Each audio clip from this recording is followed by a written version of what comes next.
on the October 29th edition of Sports Extra. We'll relive the pandemonium in Kenan Stadium on Saturday. And basketball puts away Shaw University, but after a shaky start. And the women's soccer team takes an early exit from the conference tournament. All that and more. Sports Extra is coming at you right now. From the University of North Carolina School of Journalism and Mass Communication, covering the full range of Tar Heel athletics, this is Sports Extra. Hello and welcome to the Gio Bernard Show, Sports Extra, Carolina's sports highlights, analysis, and issues show.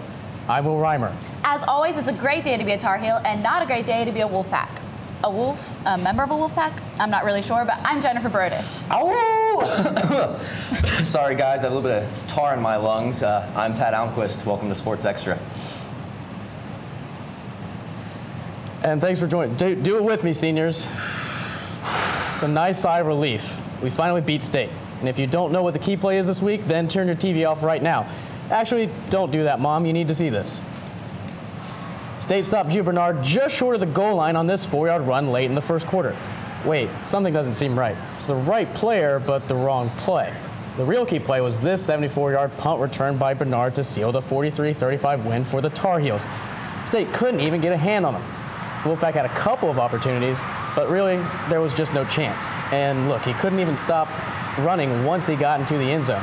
He ran 74 yards for the touchdown, ran across the end zone to the student section, and soaked it all up when his teammates mobbed him. And guys, I'm not trying to take any of the credit away from Gio Bernard, but I certainly called that. The ball was up in the air, and I said, Gio, please take this back, and then he did, so you're welcome.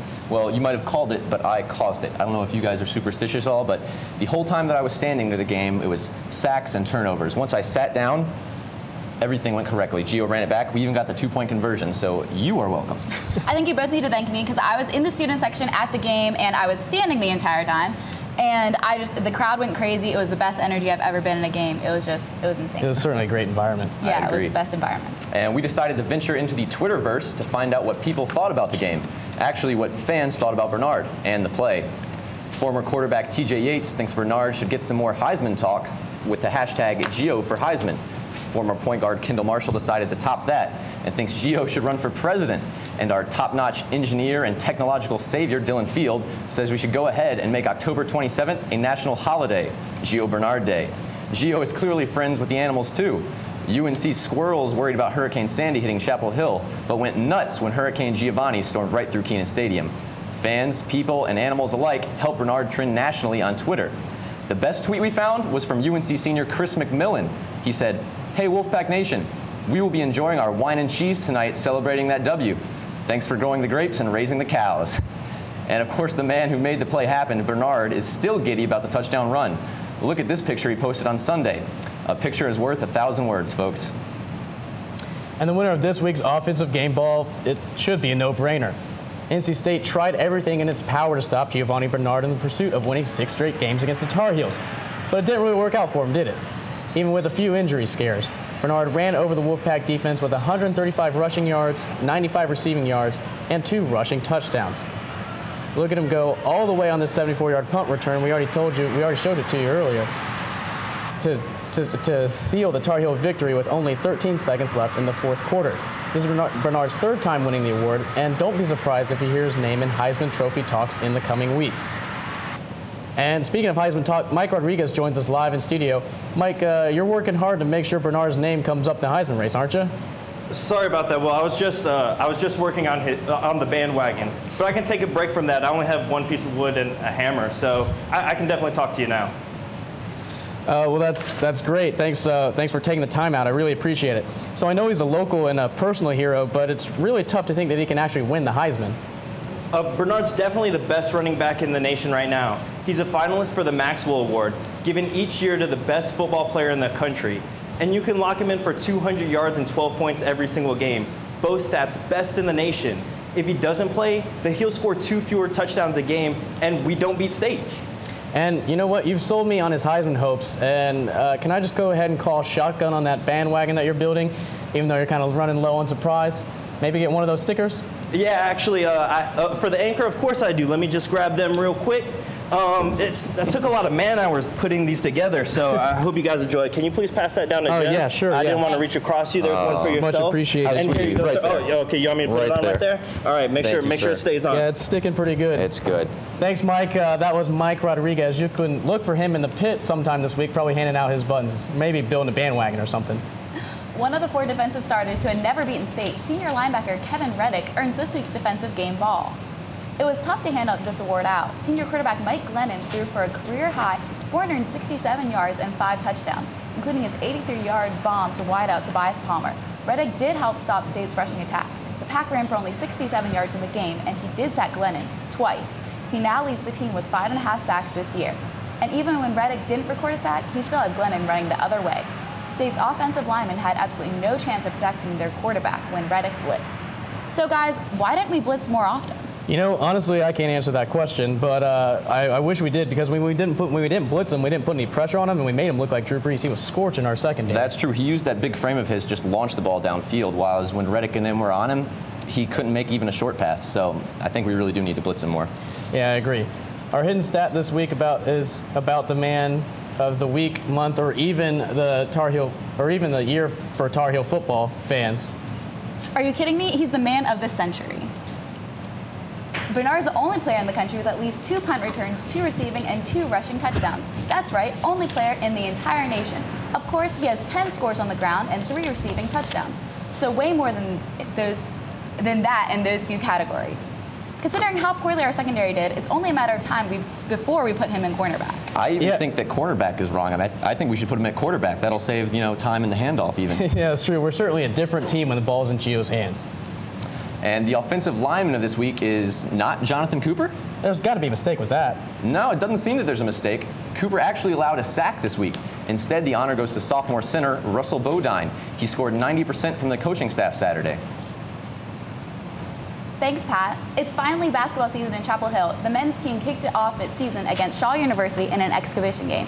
Eric Hall says the freshman starters should give us a lot of hope. After a disappointing loss in the Elite 8 last year, the 11th ranked Tar Heels hosted an exhibition against Shaw University Friday night. There were old and new faces on the court like new assistant coach Hubert Davis and the return of injured senior guard Leslie McDonald. Most fans were unsure of what to expect from the tip-off, but senior guard and leader Dexter Strickland brought stability to the new team after a shaky start. He started things off scoring the Tar Heels' first bucket, result of this McAdoo steal that junior forward Reggie Bullock picked up and passed for an assist. Most surprisingly, the Tar Heels received great contribution from their underclassmen, starting with freshman center Joel James scoring 13 points and 7 rebounds. The big man pulled other weapons out of his arsenal, displaying his jumper a few times during the game. This season's first offensive option picked up where he left off last season. McAdoo scored 2 of his 16 points here with a smooth turnaround jumper. Freshman Bryce Johnson seems to have no qualms about filling John Henson's shoes, going 4 for 6 from the field with a series of dunks and putbacks to finish the game with 8 points and 6 rebounds. After a halftime pep talk from coach Roy Williams to increase the defensive intensity, the Tar Heels began the second half getting into the lanes and disrupting the Shaw offense with steals like this one from McAdoo. Not to be left out, sophomore guard P.J. Hairston contributed on both ends of the court, playing his role as a defender and scorer. Heating up in the second half, Hairston hit a couple of three-pointers and even put the ball on the floor to finish this driving shot at the basket. Starting freshman point guard Marcus Page took control of the offense, taking advantage of his quick first step to finish this layup. He displayed his court vision here, sparking a fast break that ended with an alley-oop dunk to Johnson, finishing the game with 6 points and rebounds. The underclassmen still have a ways to go, but have showed that the future is bright for UNC. I'm Eric Hall, and this is Sports Extra. So it wasn't the start to the season that the Heels were hoping for. No, they were down 3 with 14 minutes left in the game. I mean, they ended up blowing it out, like Eric said, 26 points, but they were rusty. I mean, I'm hoping that's just some first game stuff, but I mean, the three-point shooting was still pretty rough too. They got to change that, get better on that. One player who can fix the three-point issue is Leslie McDonald. He was happy just to get back on the court. McDonald posted this picture on Instagram. Blessed to be back with the hashtag Return of the Two. Friday was McDonald's first game being back since he tore his ACL in a summer league game before last season. It looks like he used the Epic filter with that one. And the women's soccer team is not going to win the ACC tournament this year, Pat. And we'll tell you why about their early exit when we come back.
fit well into a canvas takes vision.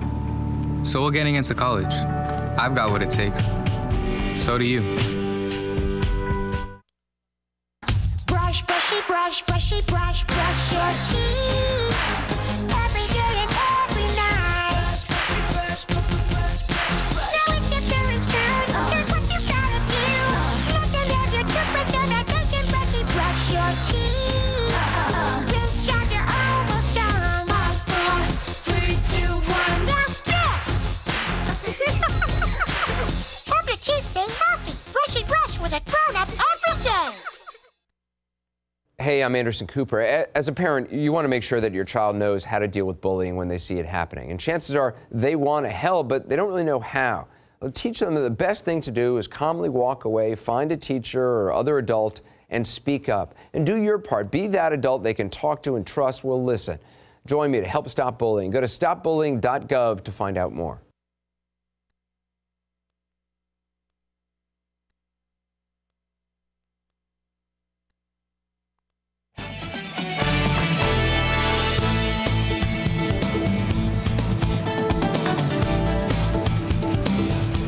The football team wasn't the only set of Tar Heels to beat NC State this week. Kiara Palmer joins us live in the studio. Both the men's and women's soccer team beat the Wolfpack this weekend, too. Well, that's right, Jen. The women's soccer team finished the regular season on Thursday, beating, of course, the Wolfpack in Raleigh and building some momentum for the ACC tournament. Listen to the 66th minute after falling behind 1-0. Junior forward Kaylia Ohad tied the game with this goal midway through the second half. She then gave the Tar Heels the lead just 13 minutes later. You can see Ohad take the beautiful through ball from Renee Prindry, sidestep the goalie, and finish into a wide open net. Two more late goals had the state fans hitting the exits early, earning the Tar Heels a home game in the first round of the ACC tournament. Coach Anson Dorrance was certainly satisfied with the win, but was already looking ahead to Sunday's game against Virginia. That's the concern I have of having to fight our way up to hosting it by scoring, 4 goals so we could have the margin that we needed in order to host it. But we'll see on Sunday. If we can't move, it was a bad strategy. Maybe that strategy backfired a bit as the Heels took on Virginia at Fetzer Field. Yet again, the Heels started slowly and the Cavs took advantage as Virginia's Caroline Miller netted the game's first and only goal in the 10th minute. Senior goalkeeper Adelaide Gay doesn't use Thursday's high-octane match as an excuse for Sunday's loss. I think it's always hard to make the turnaround in terms of legs. But they played on Thursday as well. I think it was more that the Thursday game was such an emotional high for us, coming from behind against State and scoring all those goals. Unlike Thursday's game, the Heels weren't able to break through offensively. They managed just 4 shots against Virginia, compared to the 28 they took against the Wolfpack. Just didn't play well. We had 1 shot coming into the half, and that's certainly not our personality. Well, as you guys see from there, it was a heartbreaking loss, particularly for those seniors, because it could be their last game. I actually had to wait around just to get some interviews because it was really emotional in that group. Was that the last home game for the seniors? Well, it could have been, but it all depends on how they seed for the NCAA tournament, which starts on November 10th. Well, we certainly hope they get another chance at home. Thanks, Kiara. That was Kiara Palmer live in the studio. And concussions. You've heard a lot about them. And Pat's gotten a lot of them, and football players get them too. But I found out that other athletes also get a lot of concussions. Big hits.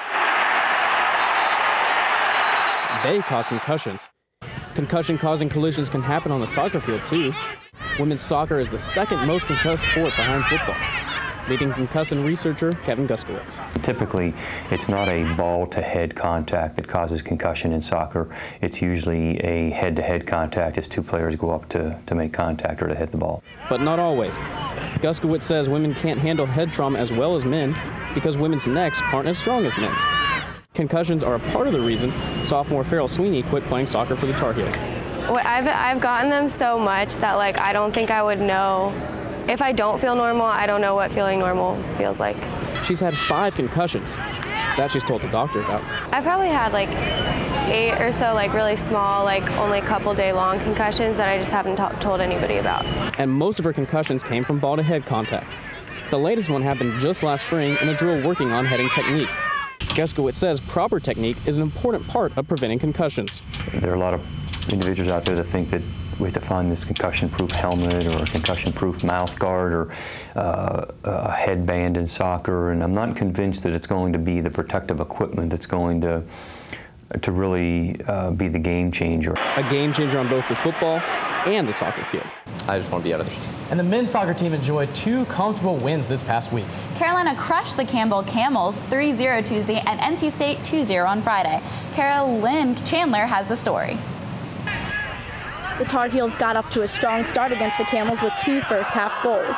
The Heels were already up 1-0 with a goal from Andy Craven when senior Martin Murphy headed the ball over the helpless Campbell goalkeeper. It didn't get any better for the Camels in the second half, with the Tar Heels controlling most of the possession. Danny Garcia goes down in the 74th minute, earning a penalty kick for the Heels. Cameron Brown capitalized on the opportunity with a solid shot into the top right-hand corner. After coming away with the W, freshman Danny Garcia knew the Heels would have a tough challenge on the road against NC State. It's at their home. They're going to come with everything. Their fans, they have that home advantage, so we got to be careful of that, not underestimate them too, but we got motivation and everything. The Tar Heels got off to a slow start at NC State Friday night, battling rainy conditions. However, were able to improve their play in the second half. Striker Andy Craven earned a free kick after this brutal elbow to the face. Ouch! Let's see that again.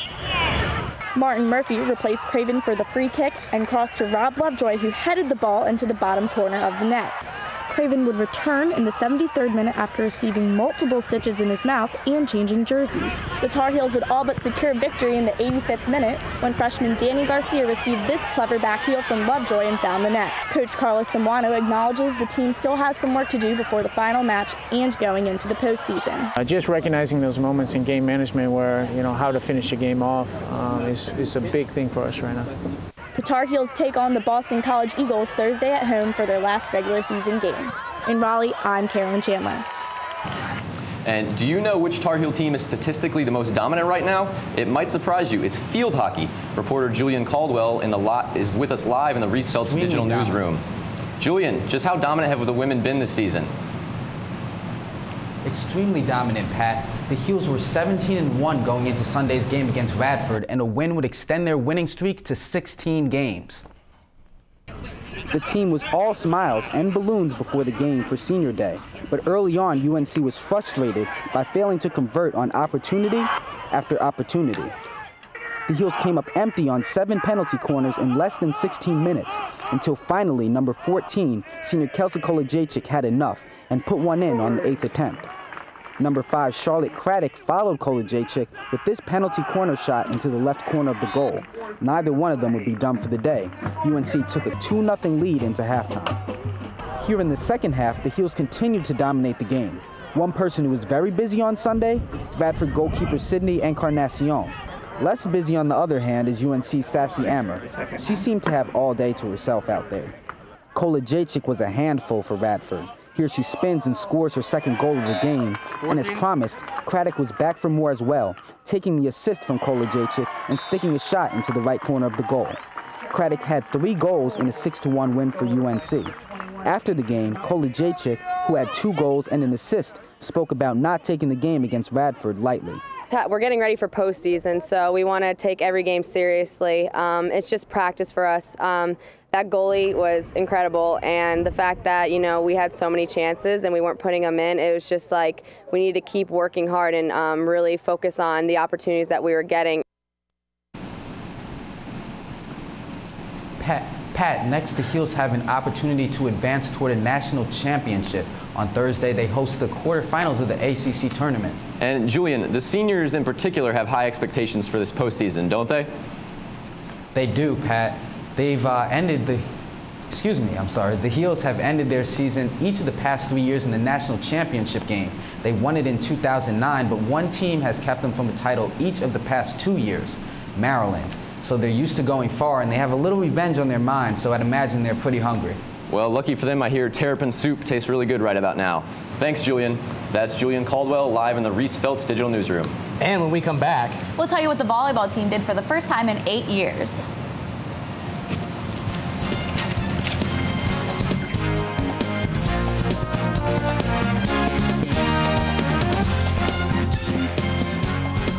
How you doing? My name's Steve. My family's lived in this neighborhood for years. Recently, things got so tight, we had to go to our local food bank for help. I lost a lot of sleep worrying about what the neighbors might think. That is until I saw them there, too. How'd I do, Steve? A little stiff. You could have done a little better. What? Come on. You know, I have an Academy Award. Yeah, but not for playing me. Play a role in ending hunger. Visit feedingamerica.org/hunger and find your local food bank. My life is full of statistics. Thing is, I could have dropped out of school and become one myself, but I didn't because I had people that believed in me. Here's another statistic. 7,000 students drop out every school day. That's one every 26 seconds. It's time that students know that we believe in them. Inspire a student and share your message of support at boostup.org.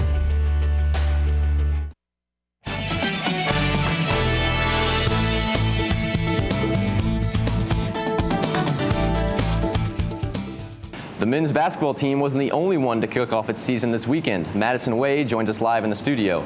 Madison, the women's basketball team is looking for a turnaround, no?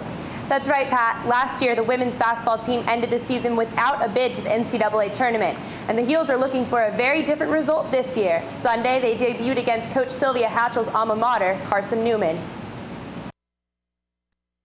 The Tar Heels defeated the Eagles 106-29, and though it might seem like the game showed off only UNC's impressive offense, it was Carolina's defense that really stood out. North Carolina had 28 steals and forced 41 turnovers, leaving Carson Newman with more turnovers than points. Senior forward Krista Gross called the team's new aggressive style Carolina fast. We're more athletic than we were last year. And again, with the depth, like we can press more and have a lot more people fresh all the time. So definitely adds to the pressure that we can put on people. The steals and turnovers generated from the high-energy Heels quickly turned into points. Senior Tiara Ruffin-Pratt had 4 steals, and redshirt freshman Megan Buckland added in a team high of 7 steals. Buckland also had back-to-back threes in the second half, both assisted by redshirt sophomore Latifah Coleman. Coleman and Buckland are back after being sidelined by ACL injuries last season. After a season riddled with injuries last year, Coach Sylvia Hatchell just wants a healthy team. Stay healthy. I think we're going to be hard to play against. I think we're going to surprise a lot of people. And the big thing is just keeping everybody healthy. But already, Carolina has lost freshman Hillary Summers, who tore her ACL during practice. Summers is part of UNC's notable 2012 recruiting class. All 4 true freshmen scored against Carson Newman, accounting for a third of UNC's points. Freshman Zelina McDaniel proved herself to be a key part of UNC's team with 12 points and 9 total rebounds against Carson Newman. Coach Hatchell is impressed. But Zelina McDaniel is going to be a force. You can tell that. McDaniel and the rest of the Tar Heels will have another exhibition game Thursday against Wingate University. Madison, when can we expect UNC to face its first challenging opponent? Well, Carolina will be playing in the preseason women's NIT November 9th, where they could face teams like Iowa or Georgetown. The last time the Heels competed in that tournament was in 2008, and the Heels won it that time. Well, we hope they can do it again. Thanks, Madison. That was Madison Way in the studio. The men's and women's cross-country teams ran the ACC championships this weekend in Blacksburg. Yeah, but they came back to Chapel Hill disappointed. The women's team finished 5th. They were led by Leanne Farber and Ashley Meese. Farber finished 19th and Meese finished 27th overall. The men, they finished in 6th place. Patrick Shellberg, he earned all ACC honors. The junior finished 10th with a time of 24 minutes and 8 seconds in the 8K. And the women's volleyball team had a successful weekend, winning 2 big conference matches. It was the win Friday against the Blue Devils that left the sweetest taste of victory in the Heels' mouths. Natalia Perez traveled to the other school down the road just for us.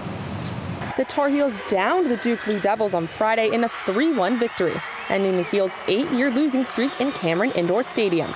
Seniors Cora Harms and Emily McGee were key contributors in their last regular season match.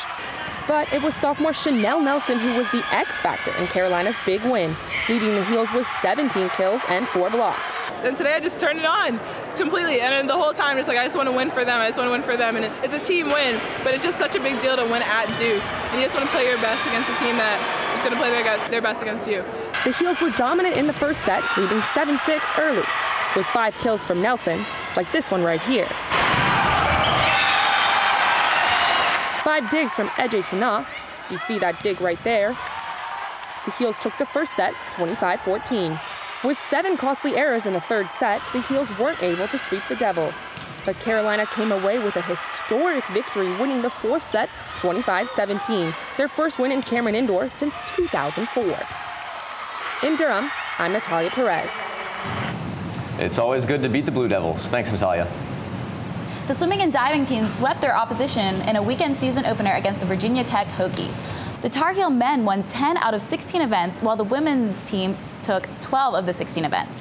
The Heels downed the Hokies with a final score of 175-120 on the men's side. Freshman Logan Heck, senior captain Brent Nagel, and sophomore David Spees paved the way to victory, winning 2 events each. And on the women's side, 2 event winners, including Danielle Silverling, Carly Blaylock, Katie Rexner, and NCAA champion Stephanie Peacock. The Heels will host the 2012 Nike Cup at Corey Natatorium from November 15th to the 17th. Can't get enough of Gio Bernard? Of course not. Stay with us. Because we'll have more about him after the break.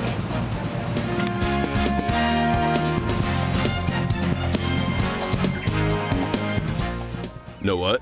What? Since I got adopted, I've learned a lot about these humans. I know. I mean, check out these two. It's Flirt City over here. Yeah, I noticed that. It looks like my human is definitely into your human. Oh, look! I think she's getting his number. Nice. Your human's got some sweet moves. Takes after his dog. Oh, look, they're doing that thing where they put their arms around each other. She kicked up a leg. It's like in the movies. That's awesome. Looks like we're going to be hanging out a little bit more. I've seen and been a part of many comebacks in my career. To come back and win, you can't lose hope. Take it one play at a time. Grab every opportunity, and when you can, you make a big play. There are over 13 million people in the Horn of Africa affected by famine, war, and drought that are counting on us for help. As a team, we can help end this crisis. Text GIVE to 777-444 to donate $10. Let's start this comeback together.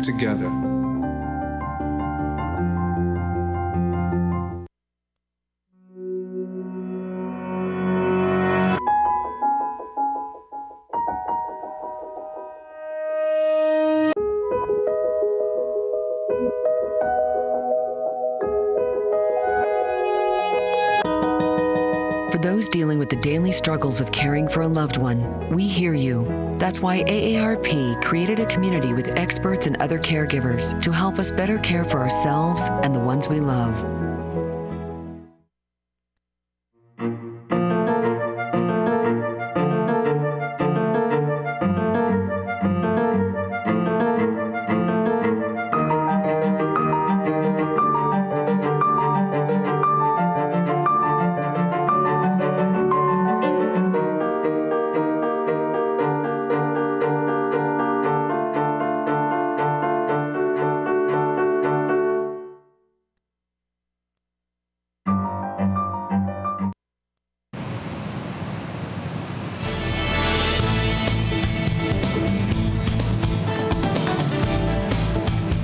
Sadly, there's no football game this weekend. The Heels have the weekend off, but they'll play Georgia Tech November 10th in Kenan Stadium. The time for the game is still to be determined. And here's this week's extra point. I'll give you one guess. Bernard? Yep. And his punt return? Yep. Before Saturday, the longest for punt return the Wolfpack have given up this season was an 8-yarder against South Alabama in September. Bernard changed all that. His game-winning touchdown return was 74 glorious yards and ruined NC State's chances for a 6-pack of victories. Instead, the Wolfpack went home with a keg full of tears. Because there's no football game this weekend, we won't be making any picks. We'll save those for next week. Instead, we'll send you off with one final look at Bernard's punt return. You're welcome. And thanks for watching. We hope you join us next week. Have a good week.